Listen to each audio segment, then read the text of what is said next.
बिस्मिल्लाहिर्रहमानिर्रहीम अस्सलाम वालेकुम। ये है जतोई के चैप्टर 5 की पार्ट 3 की वीडियो। इस वीडियो में हम बात करेंगे होर्डियोलम की। होर्डियोलम की जब हम बात करते हैं ना, तो ये एक इन्फेक्शियस नोड्यूल होता है जो कि आईलिड के ऊपर डेवलप होता है। अब नाम से ही जाहिर है कि इन्फेक्शियस नोड्यूल बैक्टीरिया की वजह से होगी। अब बैक्टीरिया, कौन सा बैक्टीरिया इसके अंदर इन्वॉल्व होता है? इसके अंदर स्टेफिलोकोकस ऑरियस इन्वॉल्व होता है। ये एमसीक्यूज पॉइंट ऑफ व्यू से इंपॉर्टेंट बात है कि स्टेफिलोकोकस ऑरियस इसके अंदर इन्वॉल्व होता है। नेक्स्ट बात करें तो चूंकि ये बैक्टीरियल इन्फेक्शन है, तो इसके अंदर प्रूलेंट एप्सिस की फॉर्मेशन होगी, यानी इसके अंदर पस प्रेजेंट होगी। जब हमने बात की थी ना क्लेजियन तो सिंपली ऑब्स्ट्रक्शन हुई हुई थी जो ओरिफिस था, तो उसमें कोई भी पस प्रेजेंट नहीं थी, इस वजह से हमने इसको स्टेराइल कहा था। जबकि इस कंडीशन में चूंकि इन्फेक्शियस नोड्यूल बना है, बैक्टीरिया की वजह से हुआ, तो इसके अंदर पस प्रेजेंट होगी।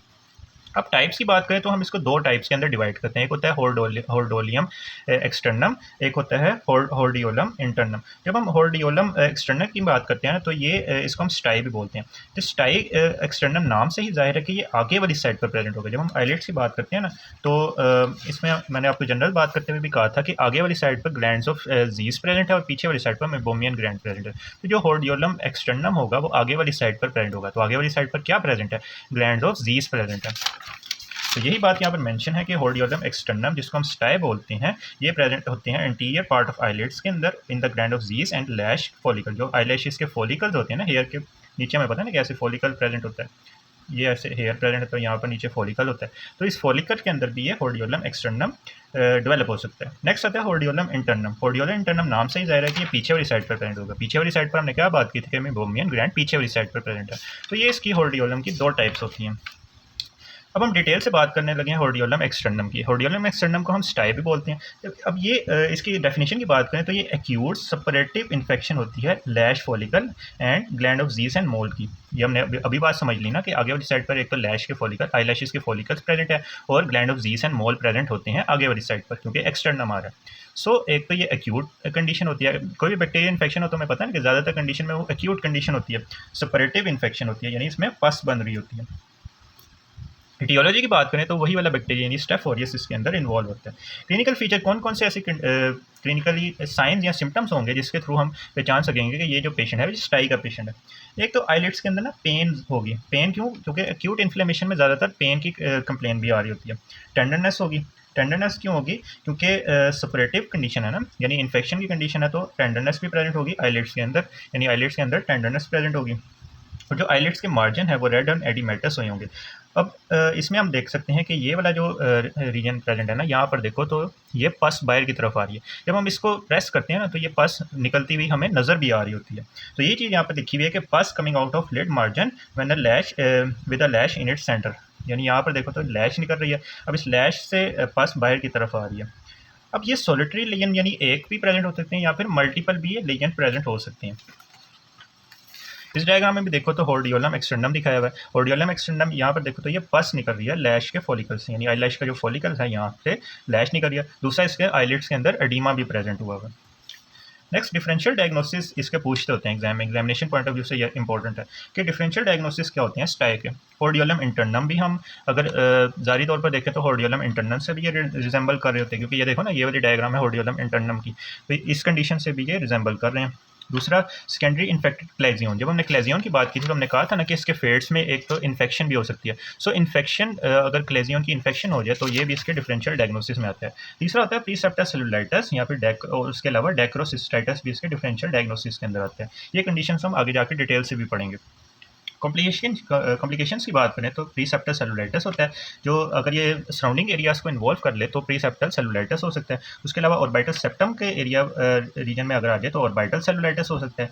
और अगर ये सबसे ज़्यादा इंपॉर्टेंट इसकी कॉम्प्लिकेशन है और सबसे ज़्यादा डेडली भी यही होती है कि ये ना कैवर्नस साइनस के अंदर जाकर थ्रोम्बोसिस करवा देती है। अब ये क्यों थ्रोम्बोसिस करवाती है? क्योंकि जो फेशियल वेन्स होती है ना, मोस्टली जो फेस की वेन्स होती हैं वो वाल्वलेस होती हैं। वाल्वलेस होने का क्या नुकसान होता है कि कोई भी इन्फेक्शन है ना तो वो बैकवर्ड मूव करके चली जाती है। तो सुपीरियर ऑप्थेल्मिक वेन होती है ना, उसके थ्रू ये जो इन्फेक्शन है ये जाकर कैवर्नस साइनस में ड्रेन हो जाती है, यानी कैवर्नस साइनस में जाकर ये थ्रोम्बोसिस करवा देती है।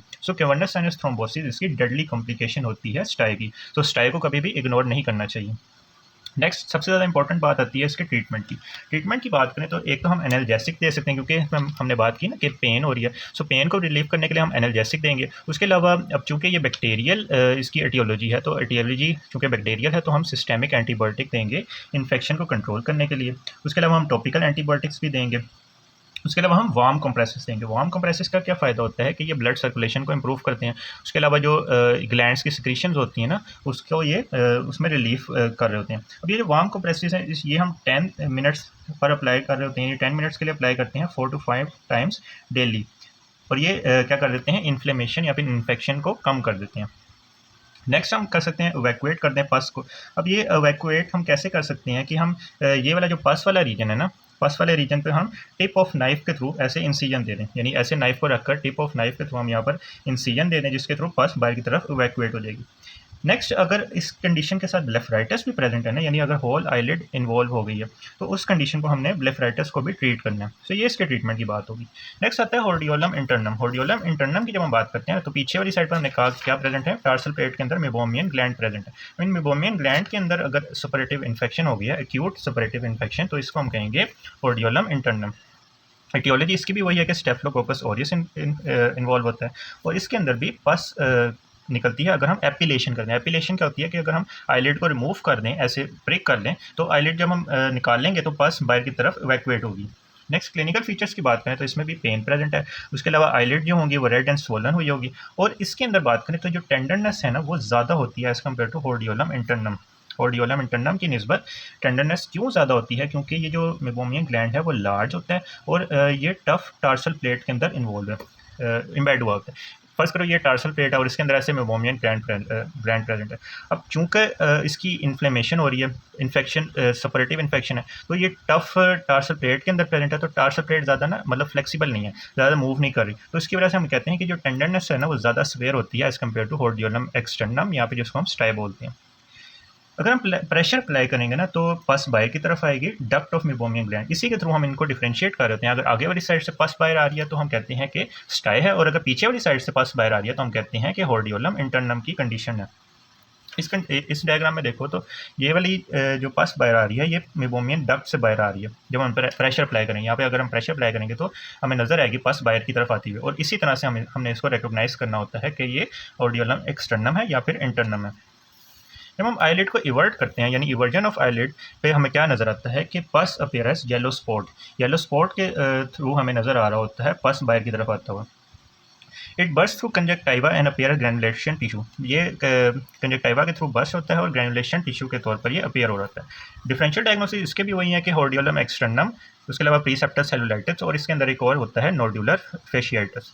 इसके डिफरेंशियल डायग्नोसिस ज़्यादा इंपॉर्टेंट है as compared to hordeolum internum. Next, treatment इसका भी वही है कि हम एनाल्जेसिक देंगे क्योंकि पेन है और इस कंडीशन में पेन ज़्यादा सीवियर भी है। नेक्स्ट, सिस्टेमिक एंटीबायोटिक्स देंगे क्योंकि स्टेफिलोकोकस ऑरियस की वजह से हो रहा है। उसके अलावा टॉपिकल एंटीबायोटिक ड्रॉप्स देंगे, वार्म को प्रेसिस करेंगे और इवैक्यूएशन ऑफ पस करेंगे। तो ये हमने बात कर ली हॉर्डियोलम की। अब नेक्स्ट पार्ट की वीडियो के अंदर हम ब्लेफराइटिस की बात करेंगे। If you like this video then kindly share it with your friends and subscribe to my channel.